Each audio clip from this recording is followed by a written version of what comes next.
तो विधानसभा का मानसून सत्र शुक्रवार से होने जा रहा है और उससे पहले स्पीकर रविंद्रनाथ महतो ने सर्वदलीय बैठक बुलाई, जिसमें मुख्यमंत्री हेमंत सोरेन भी शामिल हुए और बैठक में संसदीय कार्य मंत्री और कांग्रेस विधायक दल के नेता आलमगीर आलम और आरजेडी से मंत्री सत्यानंद भोक्ता, आजसू विधायक सुदेश महतो, निर्दलीय विधायक सरयू राय ने शिरकत की। वहीं बीजेपी ने बैठक से दूरी बनाई। बैठक में सत्र को सुचारू ढंग से चलाने पर विचार विमर्श किया गया।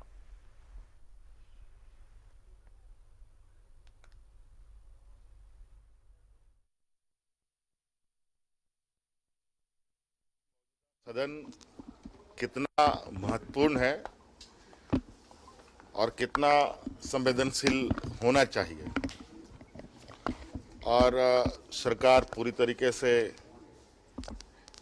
तैयार है वर्तमान संवेदनशील वातावरण स्थिति को सदन के साथ शेयर करेगा। आने वाला समय सरकार की कार्य योजनाएं आग्रह निवेदन भी करेंगे कि लोग अपना महत्वपूर्ण सुझाव सदन को अवगत कराएंगे। पता कि क्यों नहीं आए हैं, माननीय अध्यक्ष जी का उनका निमंत्रण जरूर गया होगा। निश्चित रूप से पूरी तरीके से उनकी अगर कोई संशय है या कोई विषय है, लोकतंत्र की यही खूबसूरती है कि लोग बहुत बारीकी से चीजों को देखते हैं और ये देखना भी चाहिए। मौजूदा और सीधा रुख करेंगे सहयोगी राकेश हमारे साथ मौजूद है। राकेश, आज सर्वदलीय बैठक थी जिसमें जेएमएम, आरजेडी, आजसू तमाम विधायक पहुंचे। हालांकि बीजेपी ने इसे किनारा किया। अब यूपीए की बैठक हो रही है सीएम आवास में, आप इस वक्त वहीं पर मौजूद हैं, जरा उसके बारे में ताजा अपडेट दें हमें।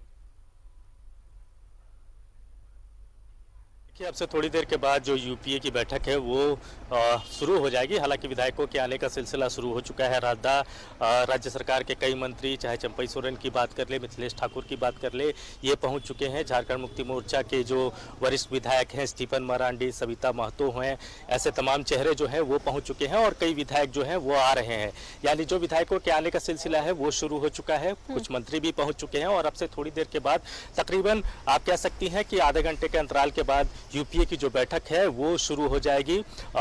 इसमें कांग्रेस के भी लोग रहेंगे, आरजेडी के भी लोग रहेंगे और उसके बाद ऑफिशियली तौर पर यह बैठक जो है वो मुख्यमंत्री की अध्यक्षता में शुरू हो जाएगी। कल से विधानसभा का मानसून सत्र शुरू हो रहा है, तो उसको लेकर यूपीए की क्या स्ट्रेटेजी होगी, किस तरीके से हाउस के अंदर जो विपक्ष के हमले हैं, खासतौर पर जो प्रमुख विपक्षी दल है बीजेपी, उसको कैसे काउंटर किया जाएगा, उसको लेकर एक रणनीति तैयार की जाएगी यहाँ। और उसी रणनीति के तहत हाउस में विपक्ष के सवालों का, विपक्ष के हमलों का एक तरीके से सरकार जो है वो जवाब देगी।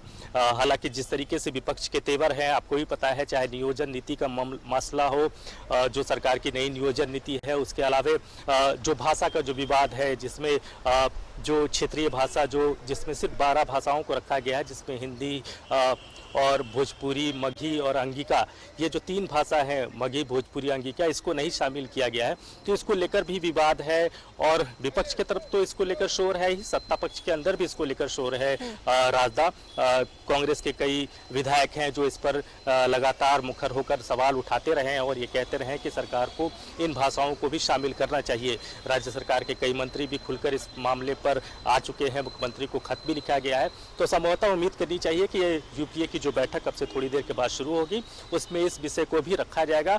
हमारी बातचीत हो रही थी कई विधायकों से कल, तो उन्होंने भी साफ तौर पर इस बात के संकेत दिए थे कि जो यूपीए की जो बैठक होगी उसमें इस बात को रखा जाएगा।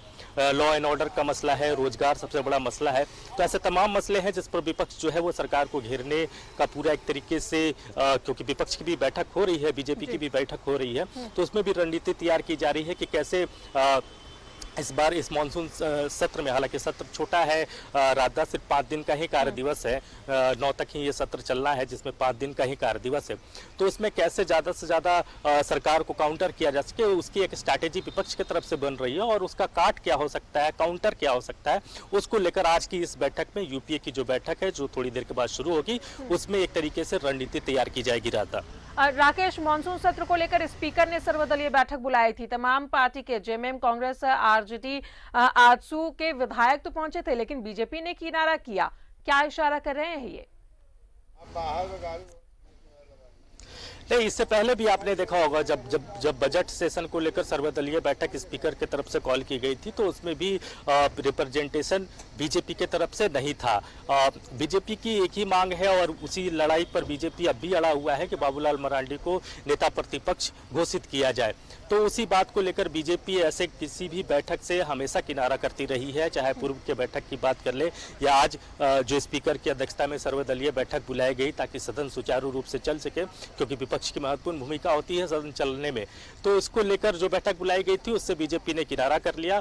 संकेत साफ है और मिजाज बीजेपी का साफ है कि जब तक आप बाबूलाल मरांडी को नेता प्रतिपक्ष घोषित नहीं करते हैं, तब तक इस तरह की चीजें जो भी स्पीकर की तरफ से संयुक्त बैठक बुलाई जाएगा उससे बीजेपी किनारा करती रहेगी। पूर्व में भी इसी तरीके का नजारा देखने को मिला और आज की बैठक में भी बीजेपी नहीं गई।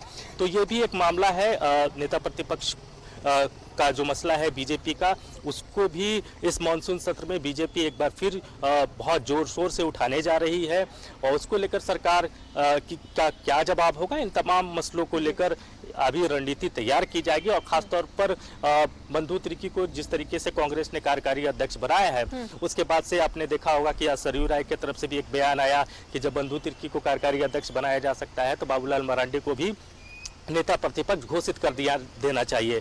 जहां तक उन पर कार्रवाई का सवाल है तो वो नेता प्रतिपक्ष रहते हुए भी उन पर कार्रवाई हो सकती है।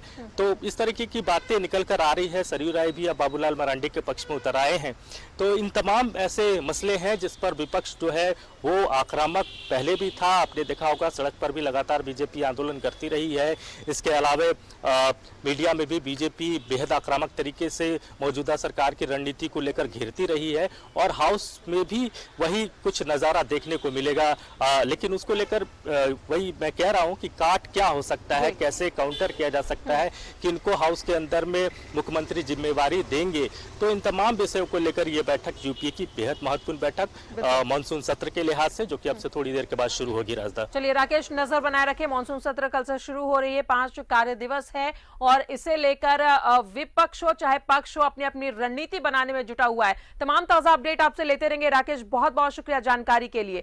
तो विधानसभा का मानसून सत्र कल से शुरू हो रहा है और ये 9 सितंबर तक चलेगा। 5 कार्य दिवस है। इसे लेकर तमाम पक्ष की बात करें, विपक्ष की बात करें, अपनी अपनी रणनीति बनाने में जुटी हुई है।